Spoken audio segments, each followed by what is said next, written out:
Greetings, Seeker. This is Timeline 4 in our Victorian London story. If you wish to start from the very beginning, find the link in the description. The decision to follow Crowley was a stark, almost dizzying plunge. Whether it had been born of a sudden audacious conviction in the dimly lit Fitzroy Tavern, a primal response to the Nepenthe elixir's awakening, or a purposeful return guided by the mysterious man's intricate, unseen web, it felt like stepping off a precipice. You had chosen to align yourself with a force of nature, a man already reviled by many, adored by few, and utterly convinced of his own singular messianic destiny.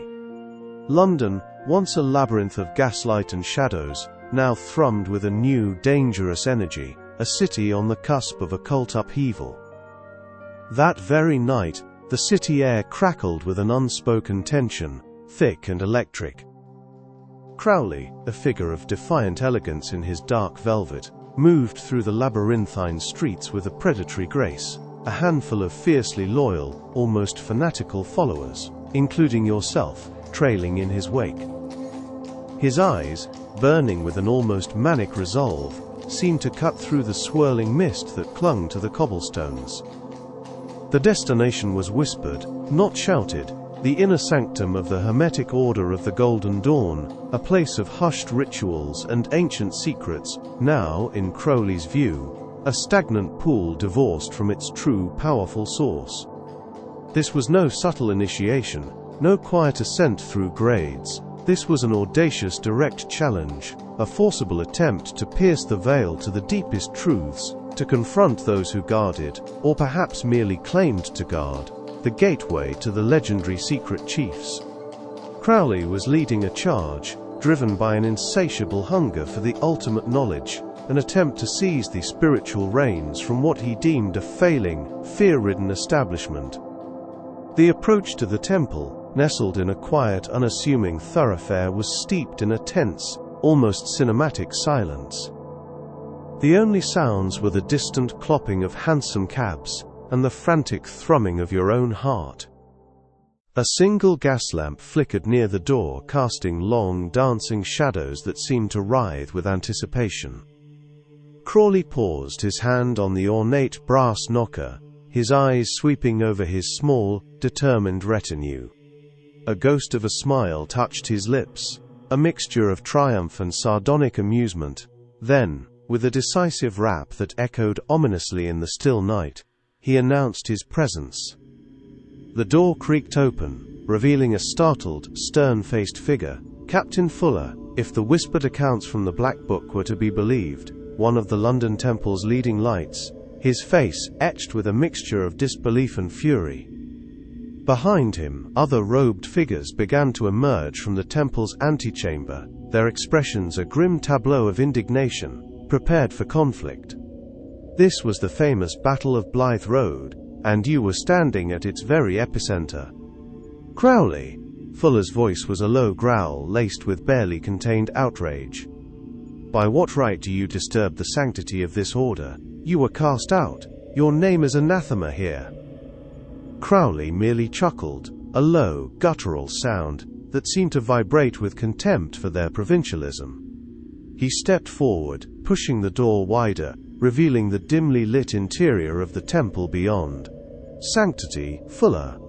You speak of sanctity while this very temple, this sacred space, stagnates in spiritual blindness. I am here by the right of illumination, by the right of the awakened will. I am here to reclaim the true current, to pierce the shroud of mediocrity that you have cast over the sacred mysteries. You cling to dusty rituals and hollow authority, while the very essence of the order, the communion with the secret chiefs themselves, slips through your complacent fingers. His voice, though not overtly loud, resonated with an undeniable authority, cutting through the tense air.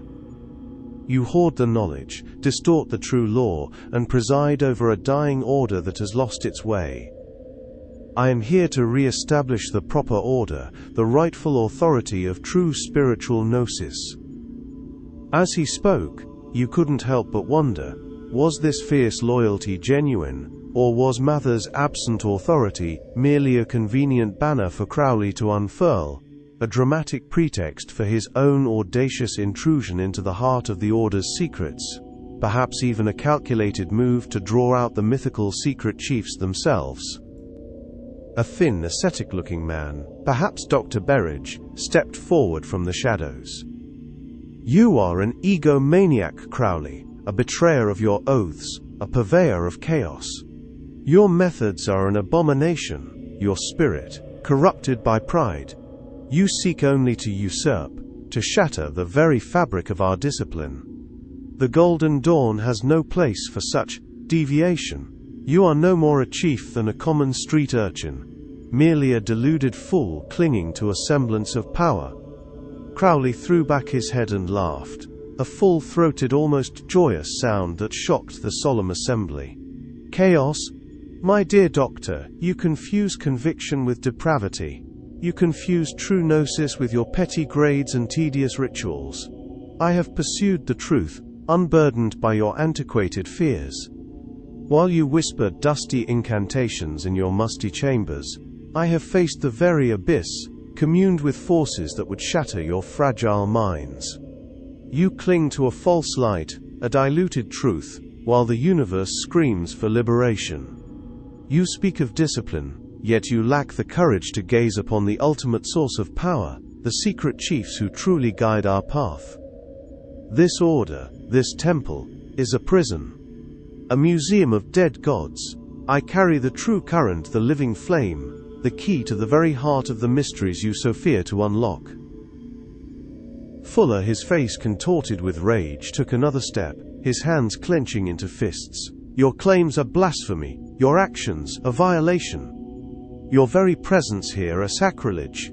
You are no longer one of us, Crowley. You are hereby and forevermore banished from the Hermetic Order of the Golden Dawn. Your oaths are broken, your name struck from our rolls.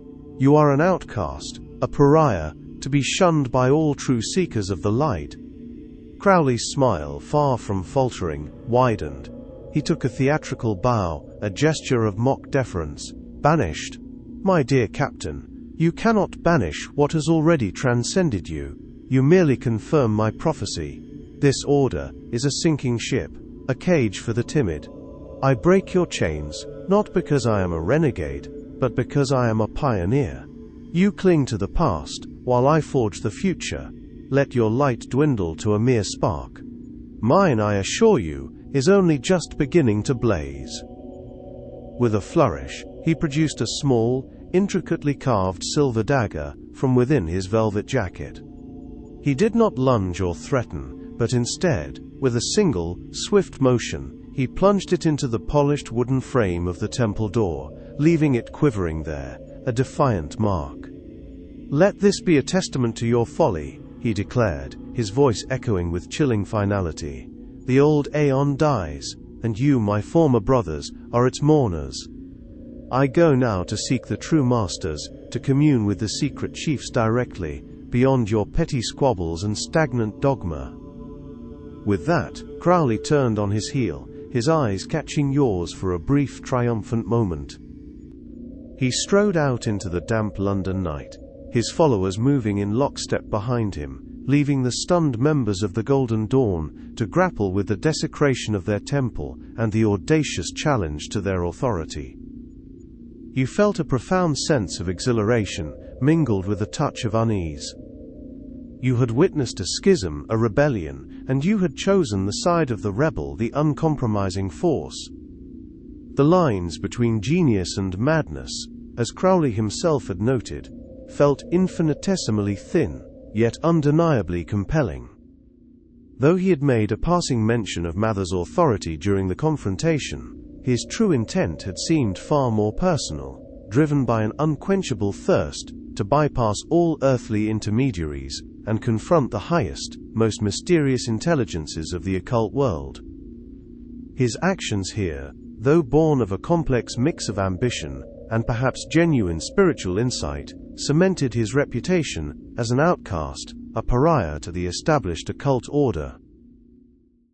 In the days and weeks that followed, London transformed into a vibrant, clandestine classroom. Crowley, now an even more polarizing figure after the Blythe Road incident, took you further under his wing, not as a mere subordinate, but as a kindred spirit, an anomaly he sensed was vital to his grand design. You spent countless hours in his opulent, yet often chaotic luxury flat at 67 to 69 Chancery Lane. The air there was thick with the scent of exotic incenses, the tang of strange alchemical experiments, and the pervasive aroma of old parchment from the towering stacks of books on every conceivable esoteric subject. His apartment at 73 Chancery Lane, which he now openly referred to as his temple, became a private sanctuary for experimentation, a laboratory of the soul, where the restrictive rituals of the past were stripped bare and reimagined with audacious intent. He often held court not just in his flat but at the sophisticated Savoy Hotel, where he would entertain luminaries and curious minds, or the bustling Bohemian Café Royal, a hub of artistic and intellectual ferment. Even the venerable Simpsons on the Strand, with its old-world charm, became a stage for his pronouncements. Amidst the clinking of glasses, the murmur of polite society, and the knowing glances of those who recognized the beast, Crowley would hold forth, his voice a captivating blend of erudition, theatrical flourish, and genuine, searing insight. He was often misunderstood, seen as a charlatan, a self-indulgent libertine, or simply mad, but in these private conversations, particularly with you began to glimpse the genuine philosophical and spiritual underpinnings of his radical approach. The old ways are crumbling, he'd declare, swirling his absinthe, its green depths mirroring the glint in his eyes. The age of Osiris, of the dying god, of sacrifice and suffering, is passing. A new intelligence stirs, a primal force speaking through ancient wisdom, not through outdated moral codes or fear-mongering priests. I saw it in Egypt, you see, a revelation under the blazing desert sun, a profound experience that shattered the illusions of my previous understanding. It was there, amidst the dust of pharaohs and the timeless flow of the Nile, that the very air seemed to coalesce into a word, a universal principle, a profound law of liberty. It wasn't a religion of sin and sacrifice seeker, but one of boundless joy, of the individual's inherent, glorious divinity. It is not about self-indulgence as the fools accuse, as the timid minds of the Golden Dawn would have you believe. No. It is about discovering and enacting one's true will, one's ultimate purpose, a cosmic imperative that aligns the individual with the very current of the universe. Imagine a world where every man and every woman is a star, blazing with their unique light, fulfilling their divine nature without constraint or guilt, each shining independently, yet contributing to a celestial symphony. This is the dawn I foresee, the true liberation of humanity from the shackles of ignorance, dogma, and the suffocating fear of a vengeful deity. This is the new path, a new religion for a new age, a faith of self-sovereignty and divine fulfillment. It will replace the decaying structures that breed hypocrisy and stagnation. It will elevate humanity to its rightful place, as gods in their own right, creators of their own reality. This is not a philosophy to be merely studied. It is a current to be lived, a destiny to be embraced. I am not simply a scholar. I am a prophet of this new order, a messenger of this liberating truth. The world is ripe for this transformation, for this grand awakening. The old faiths demand subservience and conformity. My vision demands absolute freedom, absolute self-mastery, an explosion of individual spiritual power. It is a terrifying prospect for the timid, but for those with courage, it is the only path to true illumination. His eyes would gleam with a faraway light, as if already gazing upon that distant, sun-drenched future, where his vision had fully materialized. He spoke with the conviction of a man who had not just studied ancient texts, but lived them, absorbing their essence, and forging something entirely new. But there was another, darker current in his thoughts, one he spoke of with a chilling intensity, often late at night, the only light the flickering gas flame of his study. Before we reach that ultimate freedom, that boundless horizon, he'd whisper, a faint, almost predatory smile playing on his lips, there are forces that must be confronted, bound and commanded. Forces the Hermetic dilettantes only ever read about in their dusty grimoires, never daring to truly invoke, never daring to comprehend their raw power. I speak of the keys of Solomon, Seeker. Not as mere incantations or whispered prayers to some distant deity, but as precise, practical methods to command the very elemental spirits that shape reality itself, the primal intelligences that underpin existence. I am preparing a grand working, a ritual of immense, almost terrifying power, at my Boleskine house, on the desolate wind-swept shores of Loch Ness in Scotland. It's a place steeped in ancient energies, a land that remembers older, darker rites, perfect for such a task. The house itself seems to breathe with a sinister history, its stone walls absorbing centuries of intent, tales of hauntings, and unholy pacts. The wind off the loch howls like a mournful spirit, and the very air feels charged with an unseen, predatory presence, a palpable weight of the unseen world. Even the nearby graveyard, with its crumbling headstones and forgotten names, contributes to the unsettling aura. It is a place where the veil between worlds feels thin, where many unrested entities are said to linger, drawn by the potent energies of the land. We will call forth ancient intelligences, he continued, his voice dropping to a near inaudible murmur, beings that dwell beyond the veil of ordinary perception, entities the ignorant call demons, but which are in truth merely vast, non-human intelligences. We will compel them to our service, bending their formidable will to our own. Imagine, Seeker, conjuring the very beings whispered of in forgotten texts, the ones that tormented King Solomon himself, forcing them to appear, to obey, binding them with sheer force of awakened will, making them reveal their secrets, their dominion over the very fabric of existence, over the very elements, over time itself. It is not without peril, of course. These are not benevolent spirits, eager to please, but raw, primal powers, forces of chaos and creation, utterly indifferent to human morality. They demand absolute command, absolute courage, and an iron will, a purity of intent beyond compromise. One must be prepared to face the unholy, to stare into the abyss, and bend it to one's purpose without flinching, without a trace of fear or doubt. Failure means utter dissolution, the shattering of the self, madness, perhaps worse.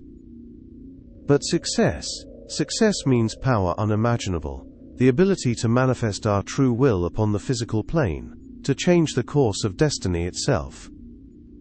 It is a necessary step, a forceful assertion of the awakened will, a profound act of magical warfare, before the true dawning of the new eon can truly begin. It is the purging of the old, the forceful cleansing of the path to the new law, a declaration of human mastery over the hidden realms. The way he spoke of these entities, these demons, was not with fear, but with a cold, intellectual calculation, a hunger for ultimate mastery. He described Boleskine not just as a house, but as a crucible, a portal for dangerous, world-altering work, a place where the fabric of reality is thin enough to be torn and remade.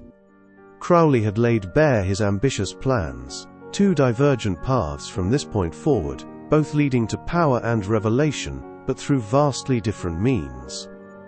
You had witnessed his audacity, felt the raw truth in his conviction, and understood the nuanced, often shocking layers beneath his infamous persona. You had seen the passion that drove him beyond mere notoriety, the genuine spiritual quest at the heart of his rebellion against stagnant traditions. Now, you faced another profound choice, one that would define your journey in this strange new world. What is your next move?